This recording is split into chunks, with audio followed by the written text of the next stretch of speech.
باشه، حالتون خوب باشه.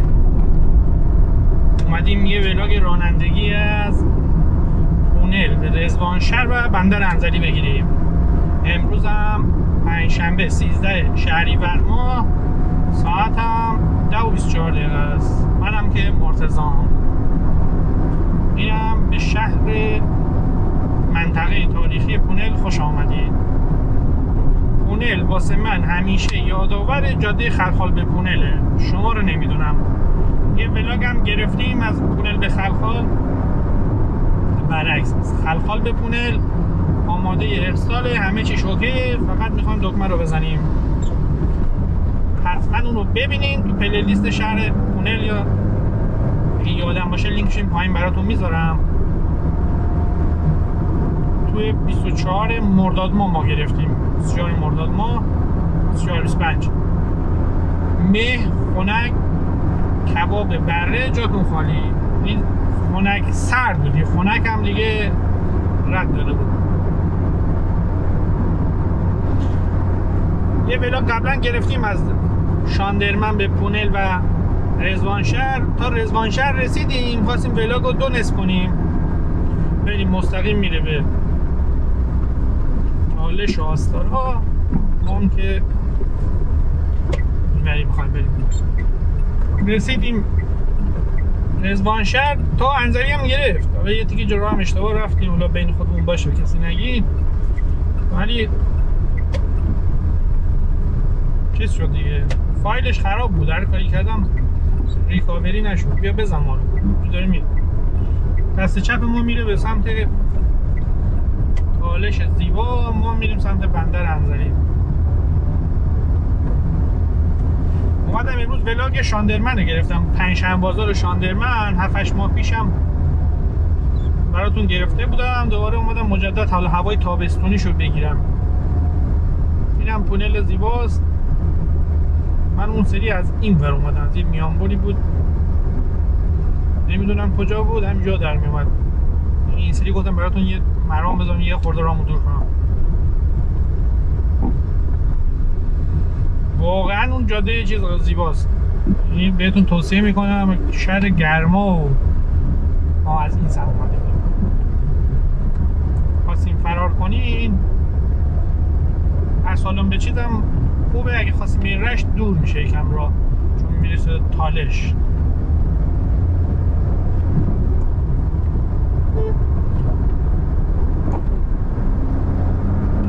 جاتون خالی. پنجشنبه بازار هم قشنگ بود، فقط بعدی بازار شاندرمن اینه که یه خورده زیادی پراکنده است. بازار مال فروشانش یه طرفه، ماهی و مرغ جوجه و اینا یه طرفه، خشکبار یه طرفه، میوه و تربار هم یه طرف دیگه. یعنی شما اگه بریم میوه تربار بگیری به جای دیگه نمیرسی. حالا اونقدر هم دور نیست، ولی خسته میشه آدم. اینجا هم اگه میبینین داره جاده عریض میشه، الان 100 ساله من یادمه. هنوز هم خبری نیست. شنبه بازار انزلی هم براتون گرفتم، همین شنبه بود. این پنجشنبه است، اون شنبهش. جاتون خالی. یعنی واقعا بازار انزلی هم برسیم اونجا توضیح بهتون میدم. واقعا بازار انزلی هم قشنگه. مثلا بازارهای گیلان همشون قشنگن، ولی یکی قشنگ‌تره. اینم رضوانشهر. این چقدر نزدیکم به هم. توجه نمودی. این یه آقایی هست بوجا کردی بادوم زمینی میفروشه. آستانه هم هست، نفت فرنگی بادنشسته است. این دیدین حتما. آقا کردی بادوم زمینی رو اینقدر نخر آقا. این تو خونه ما کلام شده دیگه همه. آقا بیا از من کشاورز حمایت کن آقا. بعد کامنتاش باحاله. حتما نگاه کنید بنده خدا. حالا دیگه کلیپشو براتون همینجا میذارم. یه خورده فضا شاد بشه. رضوانشهر هم که چهارشنبه بازار داره. چهارشنبه بازار رضوانشهر هم من یه بار براتون ولاگ گرفتم.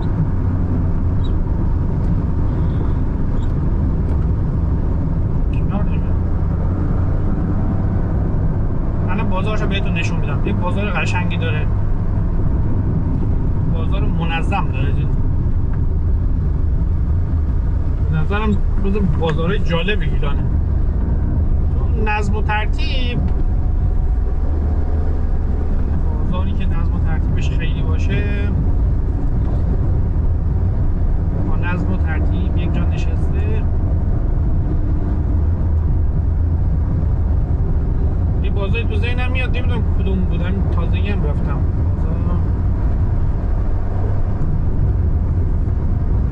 بازار محلی. به اون نامنظمیش اصلا نظم پذیر نیست، مجموعه منظمی از بی‌نظمیه.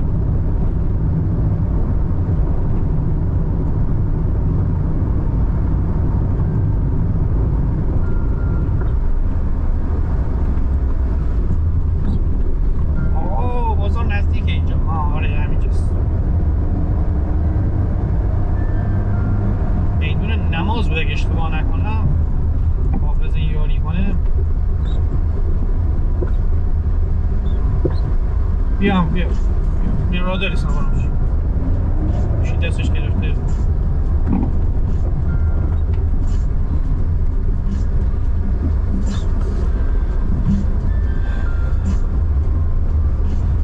همینجاست این بازارچه از راست ما میدون نمازه. همینجاست سر نفشش هم ماهی فروشانه. اینجا هم که رانوار نیمده، شبیه ادمین پیج رودباره آقا سجاد، خیلی شبیهش بود.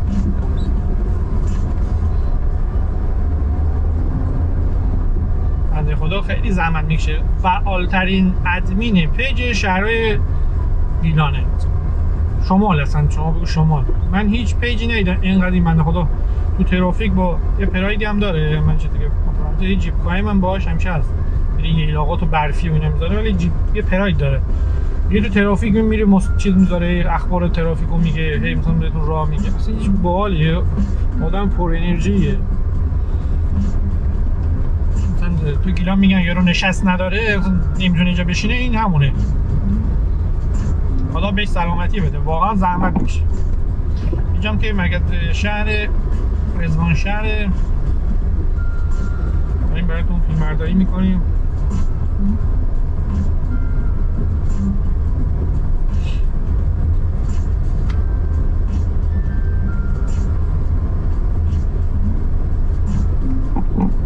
رضوان شهر فکر نکنم، مطمئنم که نباید بود، دریا داره. چون این من دیدم ماهی اینجا چوب میزنن، جایی که ماهی چوب میزنن به جز رشت بازار ماهی فروشان که اون بازار بزرگ الگویی تو جاده رشت به خمام، رشت منزلیه، اونجا چوب میزنن.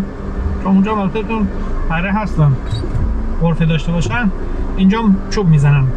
چوب زدن هم که منظورم مزایده است، مثلا قیمت میدن. ولاغای بازار ماهی فروشان ما را اگه دیده باشین، مثل بازار ماهی فروشان دستک کیاشهر، جز پاپولارای ماست، جز بازدید زیادای ماست، پر بازدیداست. دوست داشتین نگاه کنید. حالا بعضی بازارها مردم عادی هم میتونن قیمت بدن، بعضی بازارها فقط فروشنده ها. شما اونجا چی وای میسی، مثلا یارو میبینی مثلا میگم کیلویی 800 تومان خریده، شما میدید مثلا 850 تومان. چرا اصلا فقط برای ماشین هست، مثلا قابل پیاده نباید دقت کنه، سبز وایسه هم واسه ماست. این دست راست هم از زیابه رو نخواستیم بیاین، این جادهش از دست راسته. دیگه چیزی به ذهنم نمیاد بهتون توضیح بدم. حاجی موقعیانم بار زد. ما تهران بودیم سال 95. من قیمت ها رو چون از بیمارستان برمیگشتم، قیمت ها رو با اون مقایسه میکنم. مثلا زور داشتم برمیگشتم، گشتم بود، کسی خونه نبود، یه دونه مرغ بریان میگرفتم تا 12,000 تومان بود. تقریبا میشه 8 سال پیش 9 سال پیش شد 12,000 تومان. نصفشو میخوردم، واقعا این مرغ بیرون نمیشه کامل خورد، نصفشو میخوردم نصفشو میدم گربه های تو کوچه میخوردم. 12,000 تومان. الان شما 12,000 تومان چی بگم جدید خریدم 12,000 تومان. 12 تومان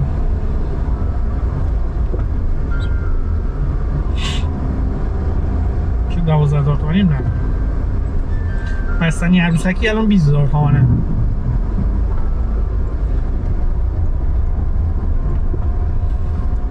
مرغ بیان 12 تومان.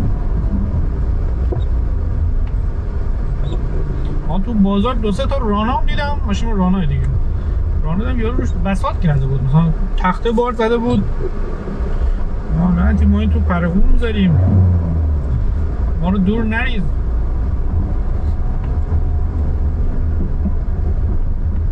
ناز میکنه اون بار میذاره وانت، اونقدر نه به وانت نه به کامیون. اینجا بیمارستان رضوان شهر، اسمشو نمیدونم، شهدای رضوان شهر.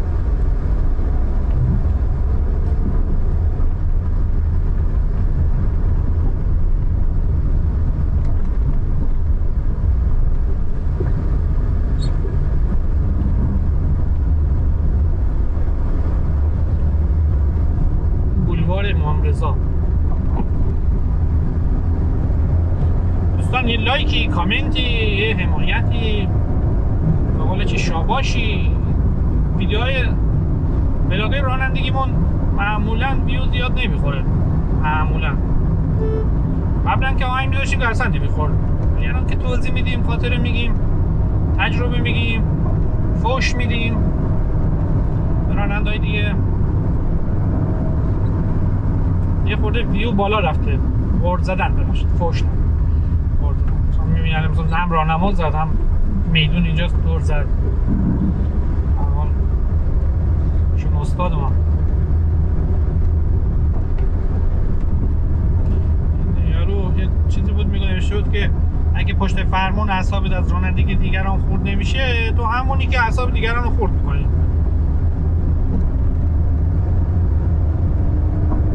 یه فرمون دیگه باید بدی، تو هر رانندگی فرمون رو باید بدی.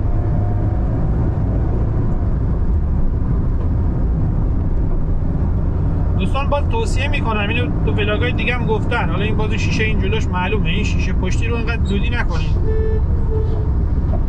شیشه پشتی رو دودی نکنید. نگاه کنید شما، پشت من دارم نگاه میکنم، یه کوچولو جلوی ماشین دید داره، ماشین جلویی.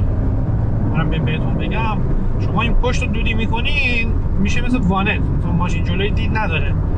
یه حادثه ای، مثلا یه ماشینی، یه موتوری، یه دوچرخه‌ای، اصلا چرا خطرت شد کار نکنه، مثلا شیشه میشه ماشین جلویی رو دید، یه خورده حد زد هر جلو چه خبره.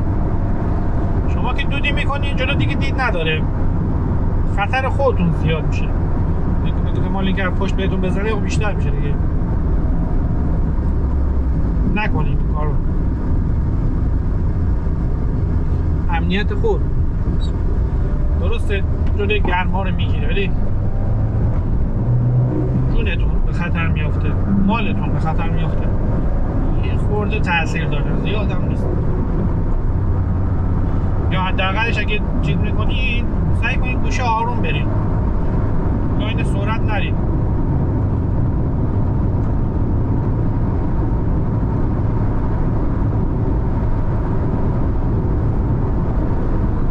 اینم که جاده رضوان شهر به انزلیه. ما اینجوری میگم که این هوش مصنوعی یوتیوب تشخیص میده که تو ویدیو راجع به چی داری صحبت میکنی، رو سرچ تاثیر داره. یاد یه دونه جوکه افتادم، یارو امتحان جغرافیا داشت، بعد فقط افغانستان حفظ کرده بود، جمعیت افغانستان و اینا. رفت پایتخته، معلم ازش پرسید امتحان شفاهی میگرفتم پایتخته میبردن. معلم پرسید آقا این راجع به ایران توضیح بده. گفت ایران همسایه افغانستانه، افغانستان کشوریه که اینقدر جمعیت داره، اینقدر چی داره، مسئولش اینقدر، نمیدونم فلانه.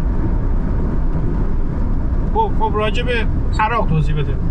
گفت عراق کشور ایران همسایه کشور ایرانه، ایران کشور همسایه کشور افغانستانه، افغانستان اینجوری. بهش گفت راجع به مصر توضیح بده. عربستان، راجع به عربستان توضیح بده. گفت عربستان همسایه اماراته، امارات همسایه ایرانه، ایران هم همسایه افغانستانه، افغانستان رو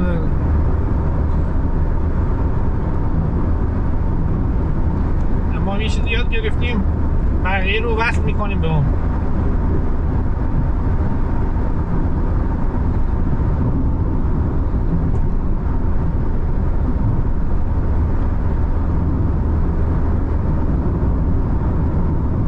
شفارود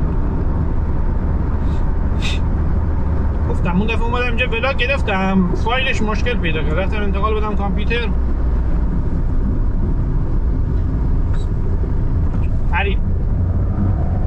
فکرشو بکن صبح رفته بودم با ماسال، لیلاقات ماسال، شنبه بازار ماسال گرفتم، اما ماسال تا شاندرمن گرفتم، از شاندرمن تا رضوانشهر گرفتم، اومدم اینجا فایل ارور داد.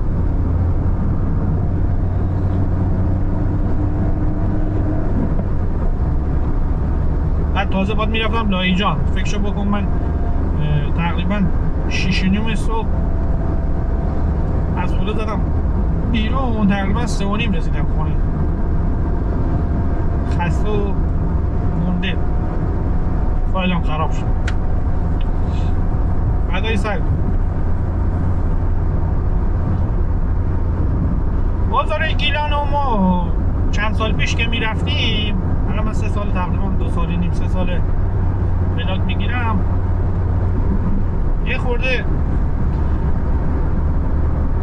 هر بازار گیلان من رفتم یه بار حداقلش، خیلی بازارها 3-4 بار رفتم، 5 بار.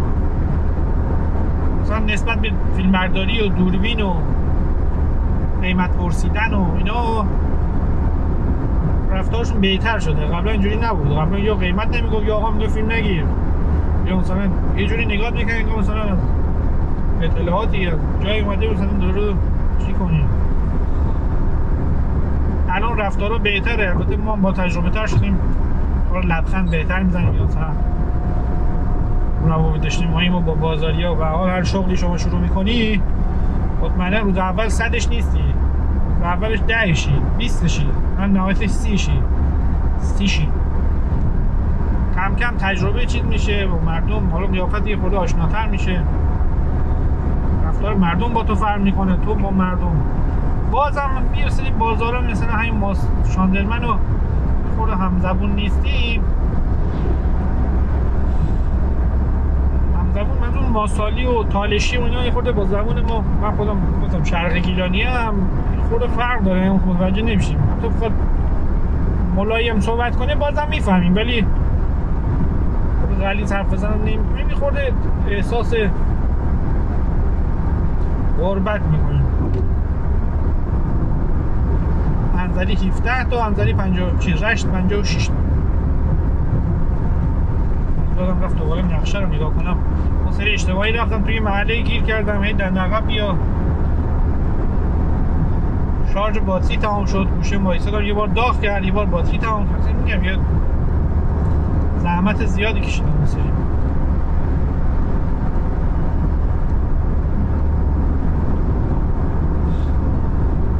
جادهش خوبه خدا رو شد، بزنم به فرمون خوبه. کپورچال یه بازار محلی داره کپورچال.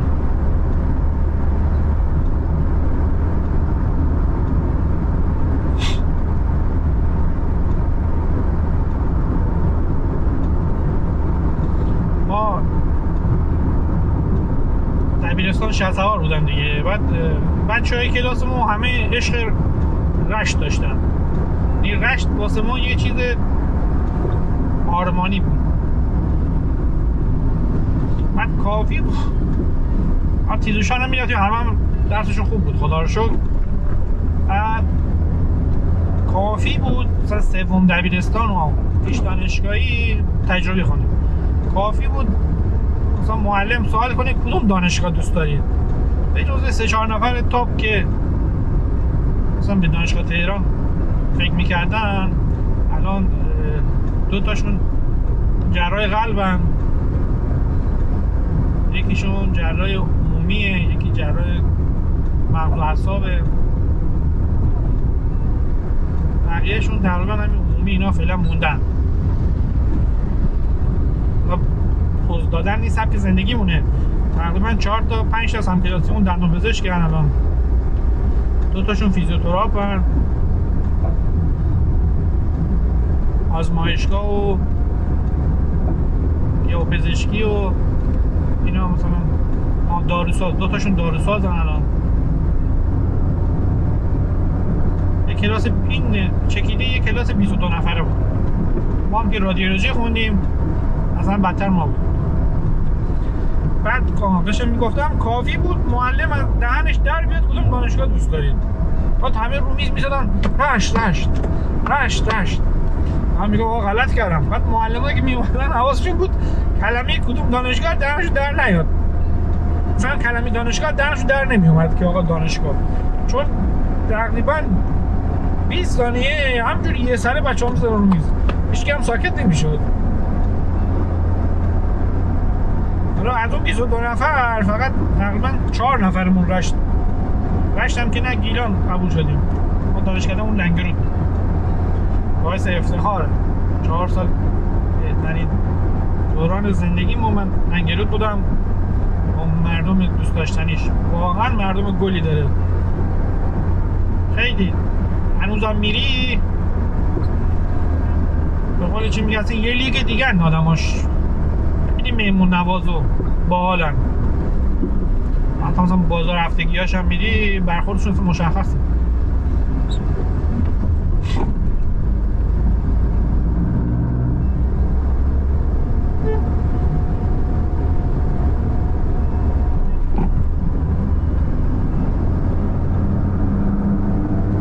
رشت میاد کلمه دو زینم یهو میذارم روی چیزی بگم رشت.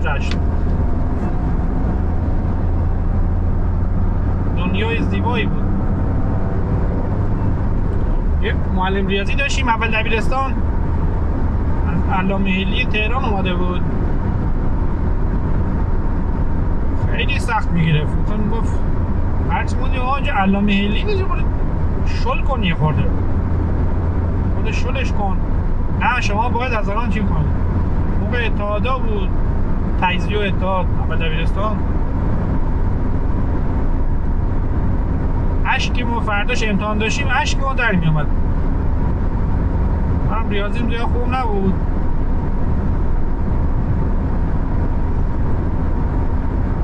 بعضی اوقات هنوزم استرس میگیرم که دارم فردا امتحان ریاضی دارم.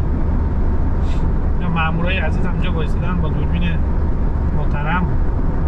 من 80 تا سرعت داشتم، دوربین که نداره اینجا خفتم.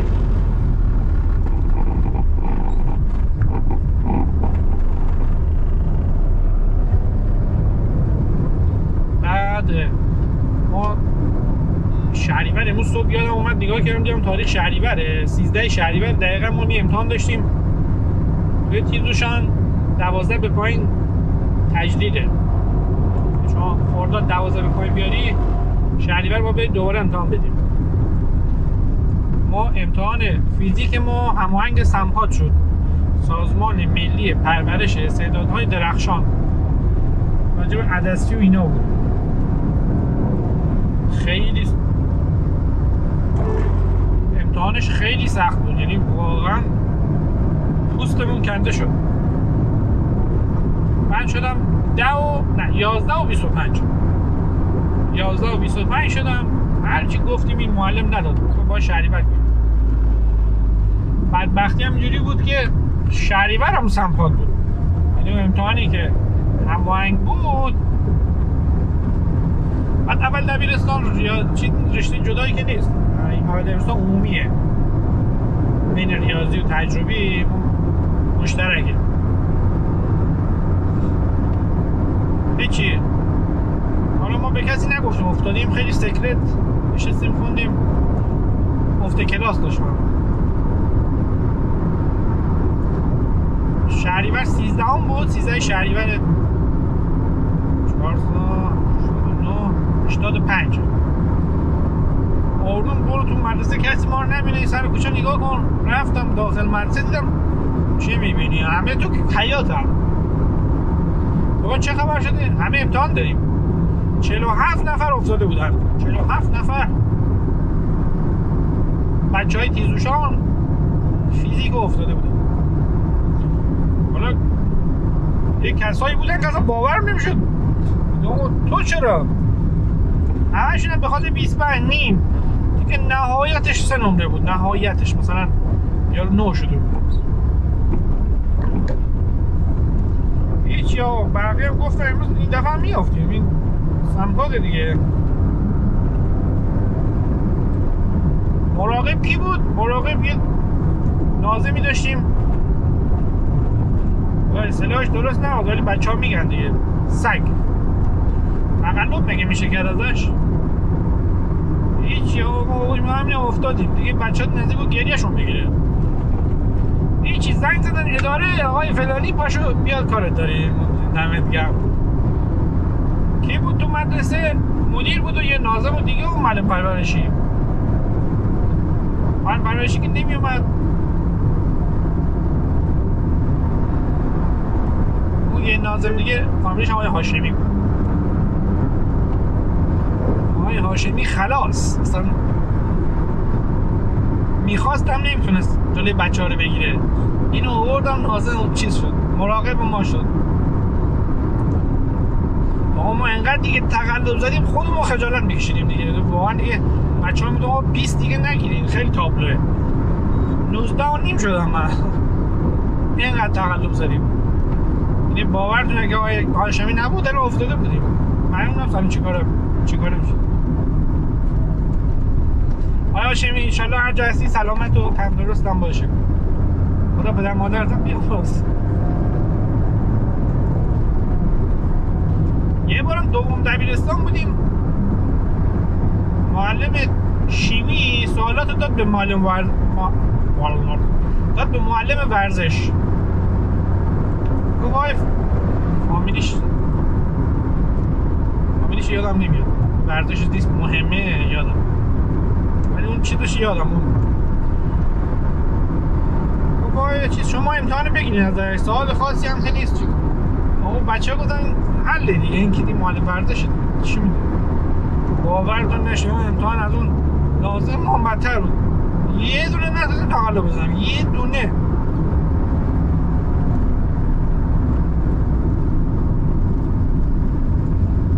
ولی خدایی هیجان امتحانات به تقلبش بود.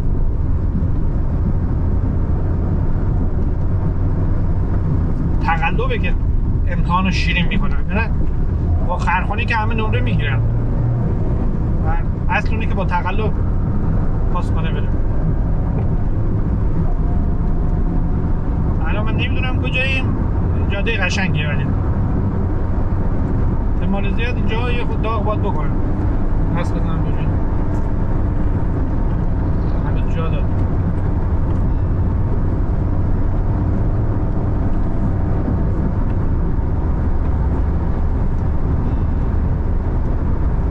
جاده چیز خاصی نداره ولی خدا رو شکر مثلا پهنه. معمولا جاده هایی که بولوار نداره جدا نیستن تصادف هم توش زیاده.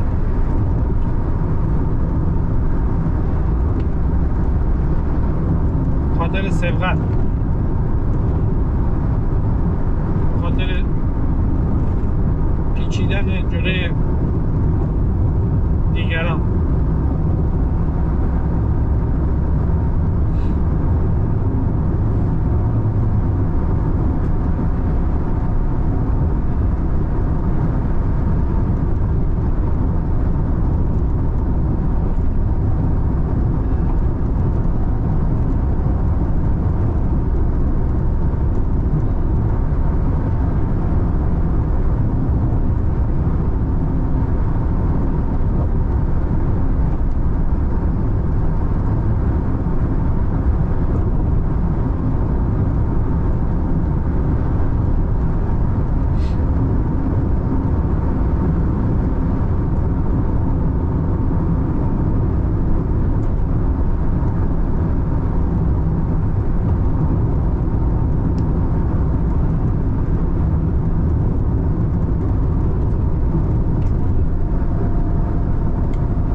زیاد داره، یعنی واقعا این شهر از نظر جای دیدنی شاید کوه کمر و اینا نداره، ولی جای دیدنی شهریش خیلی زیاده.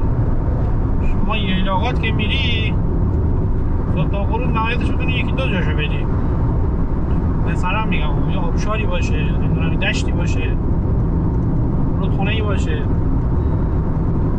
ولی تو انزلی همه چی دم دسته. فقط بعدیش اینه که تو تعطیلات شلوغه و گرم هم هست دیگه. در تابستون دریا بود شنا کنید. من خودم شخصی ییلاقات رو بیشتر میپسندم، هم هواش خشک شرجی نیست، هم خنکه دیگه، حال میده. زمستون که نمیتونی بری ییلاق چون برفه، همین فصل باید بریم. حالا اینجوری هم نیست پایین مثلا 35 درجه 30 درجه است، بالا 10 درجه است، یه 5-6 درجه بستگی به ارتفاعش خنک‌تره. مثلا دیلمان همون 18 هم که نه خیلی 24 25 20 تا 20 هم نمیرسه.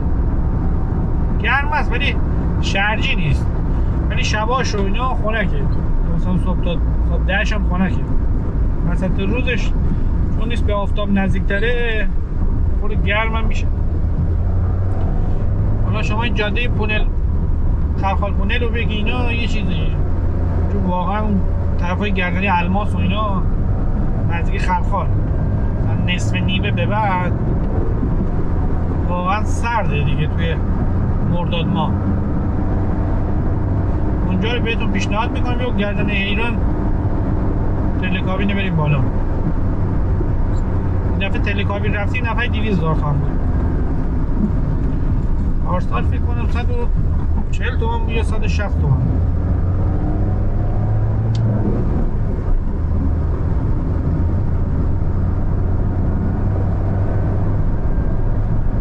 قایق سواری تالاب منطقی به قول پسرم قایق سواری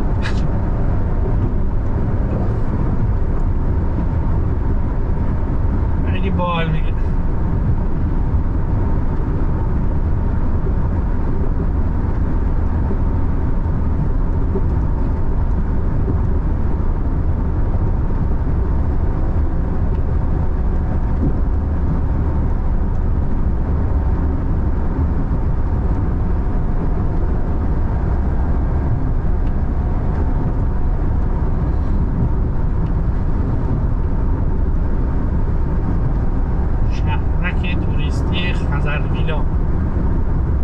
داشتم جای دیدنی انزلی میگفتم.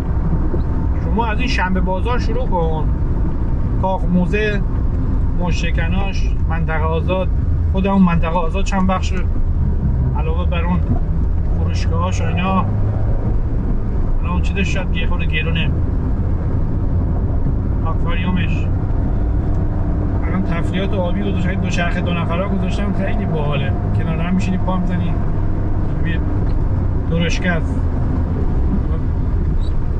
بلاگشون میگیرن یه خورده خنک شه، خیلی گرمه. امروز بعد از اون میخوایم بریم، مثلا ولاگ نمیرم چون واقعا امروز خسته شدم. میخوایم بریم خرید، جاتون خالی.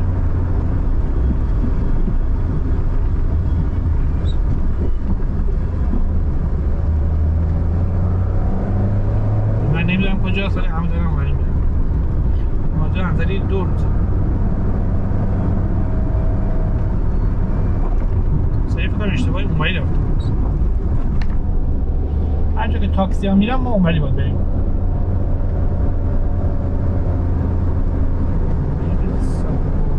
شیربلال حیران. ما اون مردم پرسیدیم گفت ما دامغان میریم.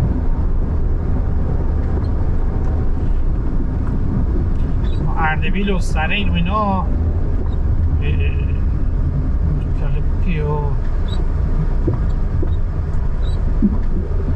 خلاف داره میاد، عجلم داره.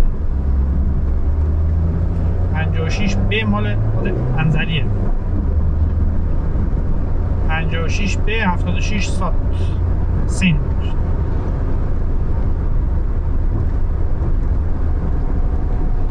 راجع به این ماشین و اینا پرده عقب برات توضیح دادم. یا کن شما جلو اصلا نمی‌بینی چیکار داره می‌کنه.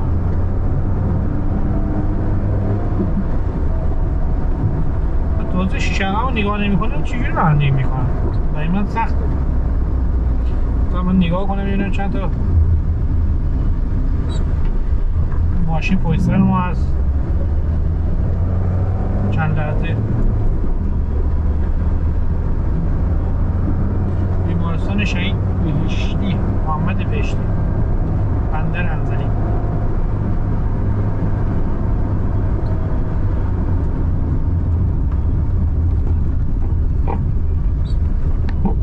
این راهنما نمیزنه، من میخواد بیاد، میخواد بپیچه. چه داستانی هست؟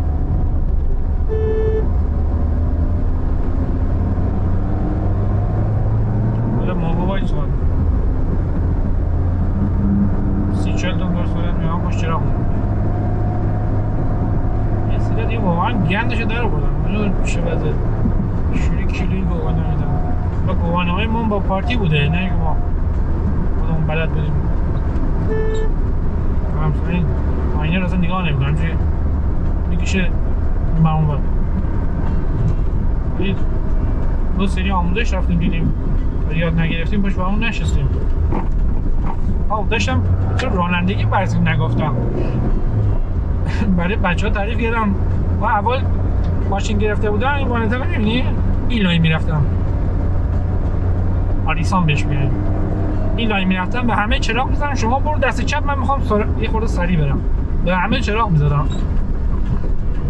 خانم میگه با چی کار میکنی؟ چی سریع راه نمیره؟ گفت این لاین چیزه لاین کنده. نه من اون لاین میترسیدم این لاین بیام. یه پراید 132 داشتم این لاین میترسیدم بیام. هیچ آقای چند ماهی چیز شد درس ما ریخت. بعد رفتم ما چسبیدیم به این لاین. هر کی چرا بزن بازم کنار نمیرفتم. و همه چرا بزن برو کنار من عجله دارم. حالا با پراید 100 تا میرفتیم حالا تقریبا 110 120 برای من سرعت جالبی نیست. خوشم نمیاد اصلا. از سرعت زیاد اینقدر تو بیمارستان مورد دیدی. حالا نه برای خودم و حال جون آدم برای آدم عزیزه اینکه برای یکی دیگه مشکل ایجاد نکنیم بیشتره عذاب وجدان. 16 او من میری این نگاه نمی کنم میری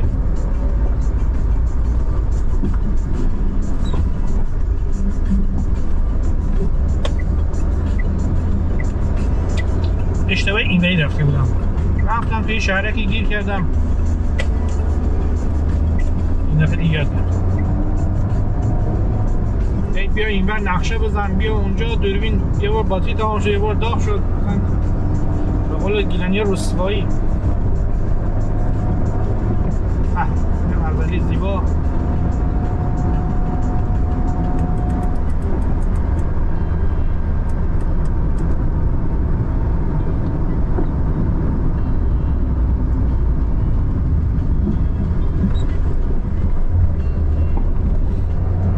اینجا در اومده بودم.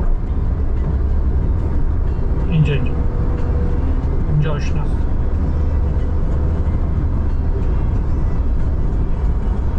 انزلمال فکر کنم اشتباه نکنم. آره انزلمال. اینجا اومدیم اینجا نمیشد فیلم گرفت.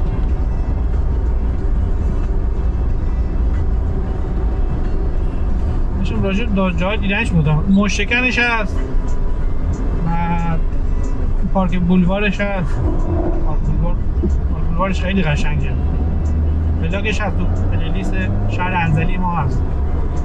و بازار سنتی گیلار هست.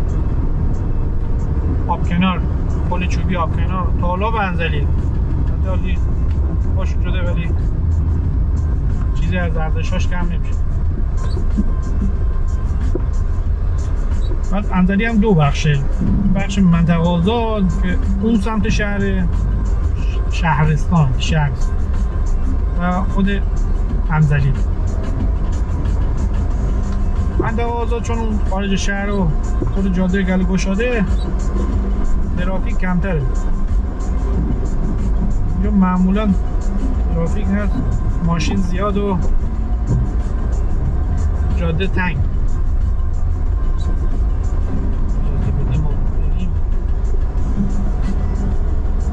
چون دوربین هر لحظه احتمال داره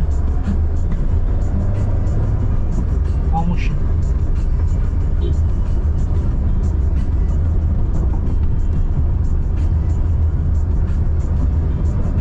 یه همکار داریم مال اردبیله، پلت 91 کنه مال خلخال اونور آد باشه، اردبیلی مطمئن هست. بهش میگه من میرم اردبیل، یه تیبا 2 داره، میگه میرم اردبیل، سعی میکنم ماشینا فاصله بگیرم، خودم میترسم.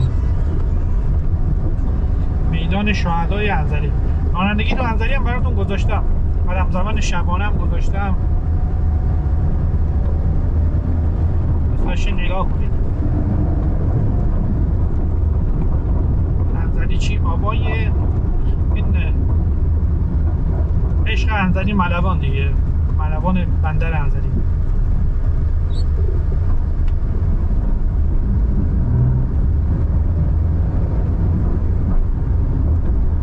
این کنم به اون چراغ قرمز بود 76 تومن میمونه.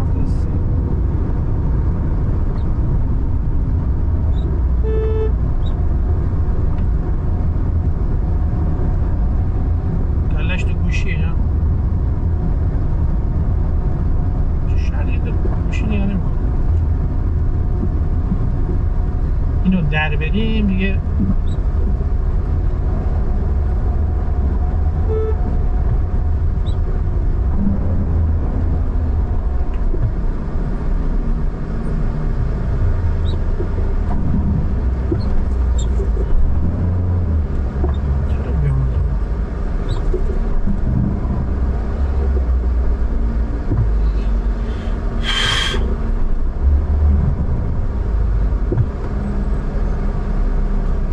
با یه آقای تصادف کردیم و دست راست اومد بپیچه بولوار رو، اومد راه ما رو برید،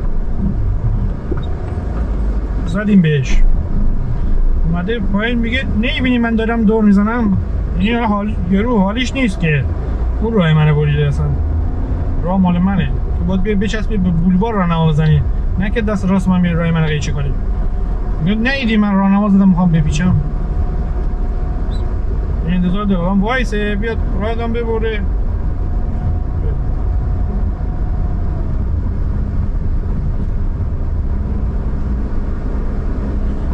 90% چیزا ندونستن ها، نه که از قصد میکنن، 90%ش رو 80%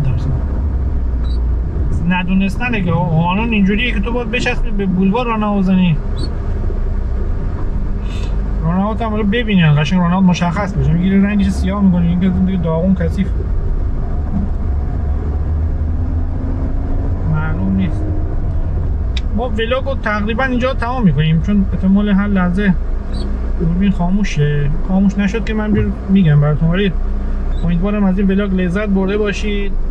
لایک و کامنت و حمایت فراموش نشه. ما همتون رو دوست داریم. ببخشید زیاد صحبت میکنیم، ولی اینکه مسیر کوتاه بشه خاطرات یادمون میاد میگیم.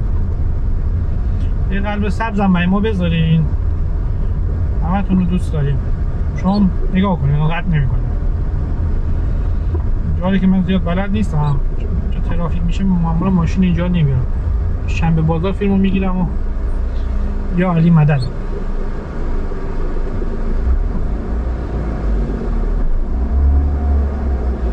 میدون امام نباید زیاد دور باشه. مرکز اصلی انزلی میدون امام.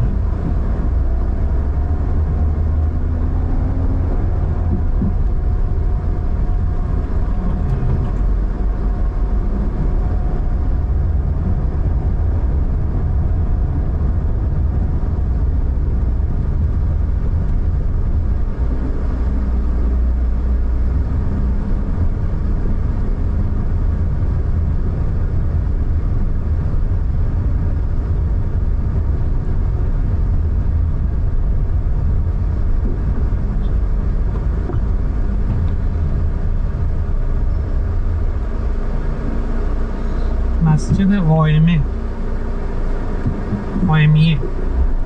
نقطه هاش این بر گذاشته دیدم مسجد قائمیه.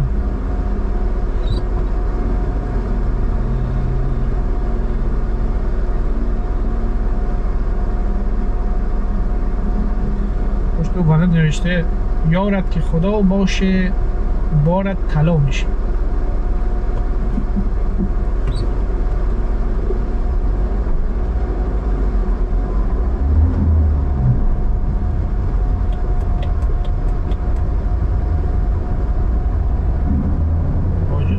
میره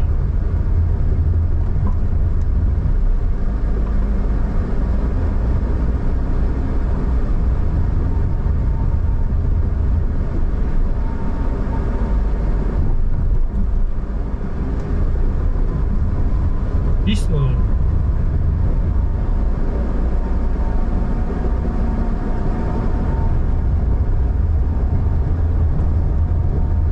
جفرودی این سریال چیز میداد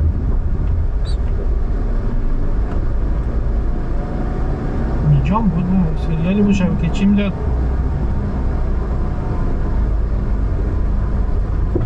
چطورشون همامیلاش نامه جفرودی بود جفرودی بزرگ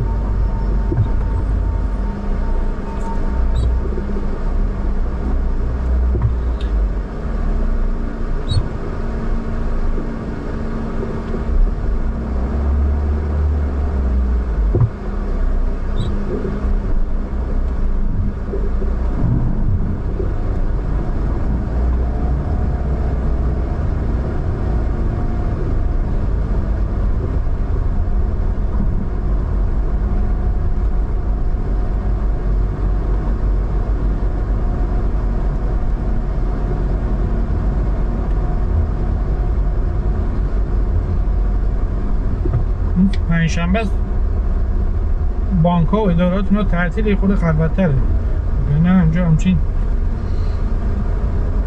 قاعدتا این تایم نبود اینقدر روان باشه بود.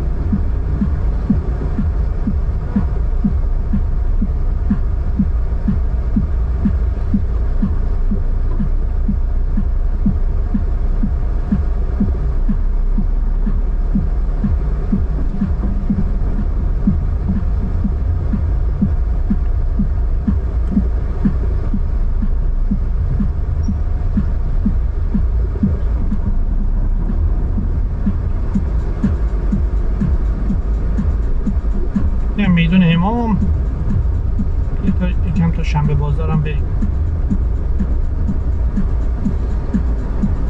خدا یارو نگهدارشون. اینم پل انزلیه، اینم بلاک شنبه بازارم رو حتما نگاه کن. واقعا بازار قشنگه با این ویو دریا و بندر. خوشگل ترین بازار شماله. وکیلا این شنبه بازار، اینم پل انزلی. اینجا جا پارک نیست شنبه، این با اون سر شهر پارک کردم. نه نگاه میکنم ویو رو کیف میکنم. جاتون خالی، امیدوارم که لذت برده باشید.